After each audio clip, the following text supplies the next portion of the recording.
खासदार डॉक्टर श्रीकांत शिंदे आणि युवा सेना सचिव महाराष्ट्र राज्य दीपेश पुंडलिक म्हात्रे यांच्या मार्गदर्शनाखाली अयोध्येतील प्रभू श्रीरामांच्या प्राणप्रतिष्ठा सोहळ्यानिमित्त भव्य बाईक रॅली काढण्यात आली। युवा सेना डोंबिवली शहर कल्याण ग्रामीण तर्फे ही बाईक रॅली आयोजित करण्यात आली। यावेळी युवकांचा मोठ्या प्रमाणात सहभाग होता।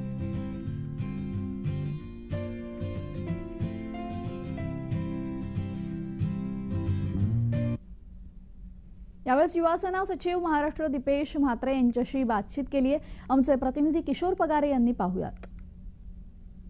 पहिलं श्रीरामांचं जे मंदिर आहे ते अयोध्येत तयार होत आहे, प्राणप्रतिष्ठा होत आहे। त्याच अनुषंगाने डोंबिवलीमध्ये युवा सेनेतर्फे एक भव्य रॅली काढण्यात आलेली आहे।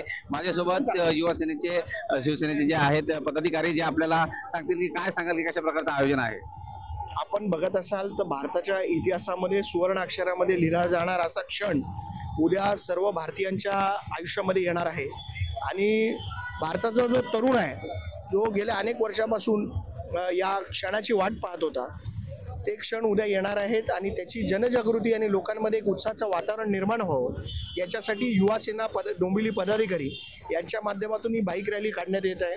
डॉक्टर श्रीकांत शिंदे हे देखील या रॅलीमध्ये सहभागी होणार आहेत। लोकांचा उत्साह आपण बघत असाल तो मोठ्या प्रमाणात या उद्याच्या कार्यक्रमाबद्दल उत्साह आहे आणि तो या डोंबिवली सारख्या शहरामध्ये लोकांपर्यंत पोहोचावा याच्यासाठी आम्ही बाईक रॅली करू। तरुण ज्या पद्धतीने आकर्षिला जातोय शिवसेनेकडे, त्या पद्धतीने तरुणांचे जे प्रश्न आहेत तेही सुटले पाहिजेत। रॅली काढला आहे, परंतु रॅलीच्या अनुषंगाने जो तरुणांचा उत्साह आहे तो कशा प्रकारे मिळतोय आणि त्यांचे भवितव्य काय असणार आहे। मी तुम्हाला सांगतो, लोकांना वाटतं की हे तरुण फक्त युवा सेनेचे तरुण फक्त रॅली करण्यापुरते मर्यादित नसतात।